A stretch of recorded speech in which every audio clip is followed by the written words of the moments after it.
Ladies and gentlemen, welcome to the trial of the Millennium.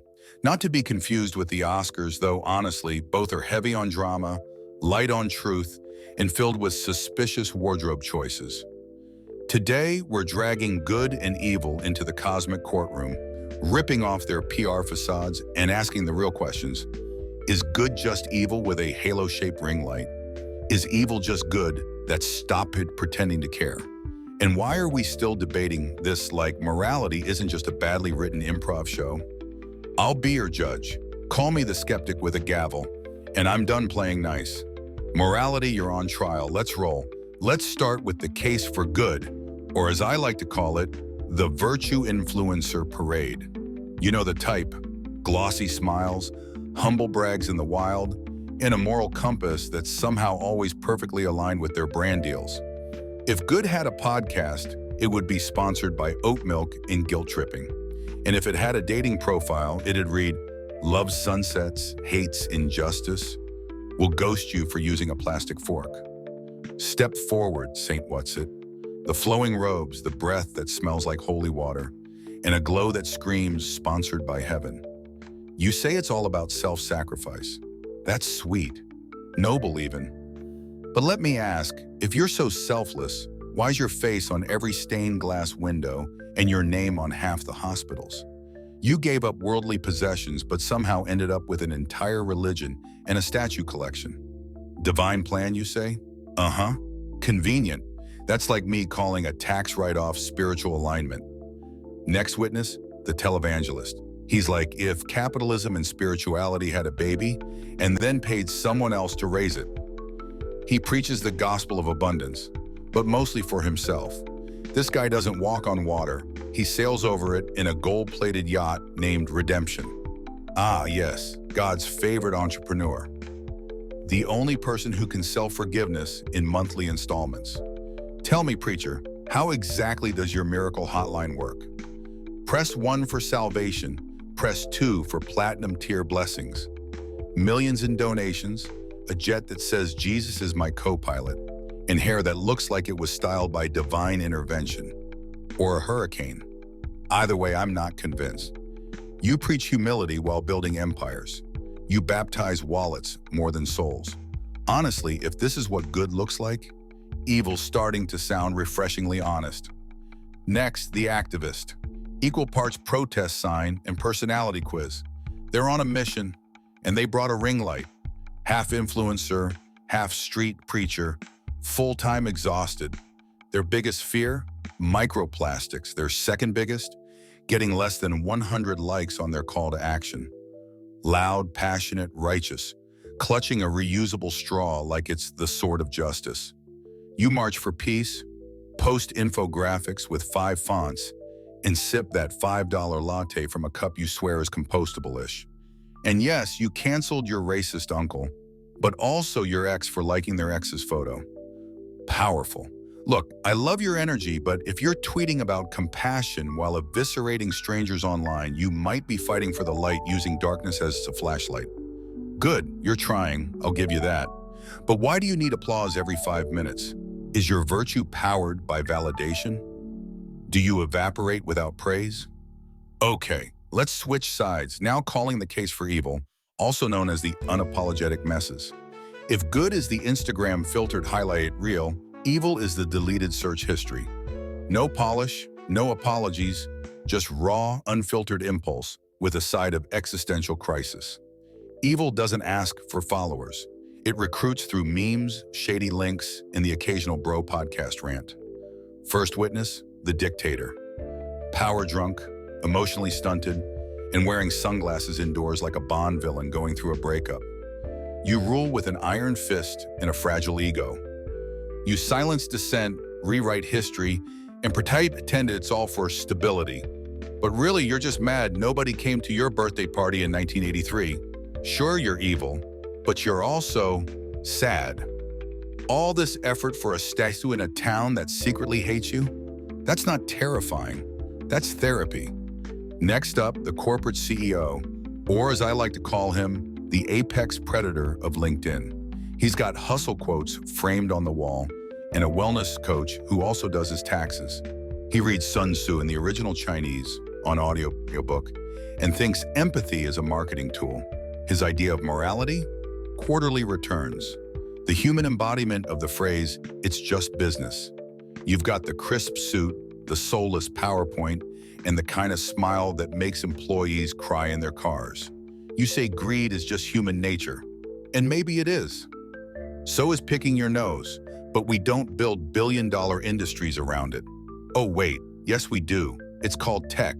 At least you're not pretending. You're evil with a side of honesty. That's refreshing. Slimy, but refreshing. And now, the internet troll. Equal parts chaos goblin and failed stand-up comedian. Their keyboard is their weapon, their basement is their bunker, and their worldview is somewhere between conspiracy theory and Call of Duty livestream. They claim to be the voice of the people, but the people have politely asked them to shut up. Chaos incarnate, master of the comment section. You don't want to rule the world. You just want to ruin everyone's day, one typo at a time. But let's be clear, you're not evil, you're just bored. You don't want power, you want attention. You're not Sauron, you're a snarky gremlin with Wi-Fi. Still, you raise an interesting point. Is evil just the underdog here? Good's got holidays, songs, merchandise. Evil gets bad lighting and a horned costume. Maybe we've judged too quickly. Let's expand the roster. Enter the tech bro, hoodie, beard oil, and a messiah complex coded in JavaScript. He claims to be solving world hunger. Right after disrupting your privacy, manipulating elections, and selling your data to a mattress company. He worships efficiency but crashes moral nuance like it's Windows 98. When he talks ethics, it's in beta. When he talks about humanity, it's from a rooftop hot tub during a silent mindfulness retreat sponsored by his crypto startup. And then, sauntering in with a yoga mat and a $1,000 crystal, the wellness guru. She doesn't believe in vaccines, but she does believe in vibrational smoothies. She'll sage your aura while gaslighting you into a pyramid scheme. Her bookshelf? Half ancient wisdom, half toxic positivity. She says love and light while charging $880 for a course that promises to unlock your inner goddess by doing absolutely nothing for 21 days, except manifesting and air humping the moon. Evil's not always dark. It's sometimes wearing Lululemon and quoting Rumi badly. Now here's a twist. Let's throw out the script and call a surprise witness. Humanity. Yup, you, with the messy hair and moral whiplash. Tell me, which team are you on? What's that? Both? Neither? Oh, this is rich. You gave $1 to a homeless guy and then flipped off a slow walker 5 minutes later. You love your neighbor but hate their dog. You recycle until the trash can is too far. You're not good, you're not evil. You're just wildly inconsistent. Welcome to the club.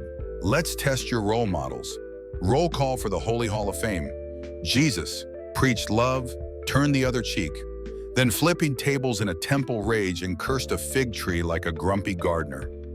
The man forgave prostitutes and ate with outcasts, but also had zero chill for hypocrites. And let's not forget, born in a barn, died on a cross, came back like, "You thought I was done?" His disciples turned his teachings into a global franchise, complete with brand wars, conflicting editions, and merchandise. If Jesus had a Twitter account today, half of Christianity would block him for being too woke, and the other half would cancel him for not tipping the money changers. Buddha, detachment, serenity, enlightenment. Meanwhile, followers chase nirvana like it's a Black Friday deal. And let's not forget his teachers, ascetics who believe starving themselves half to death would unlock the universe.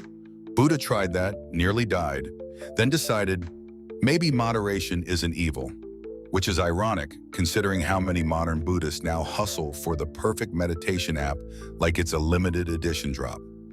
Even detachment has a price tag, apparently. Muhammad, peace, mercy, justice, also led battles and built empires. Warrior poet or holy general? Depends on the verse. And his take on women? Complex. Revered his wives, challenged tribal norms, but also upheld practices we'd cancel today.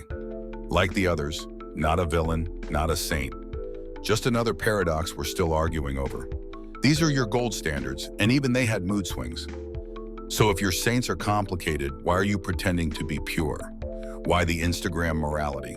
You're not a brand, you're a paradox with a pulse. Here's the kicker. Good and evil, they're not enemies, they're roommates, passive-aggressively arguing over the thermostat in your head.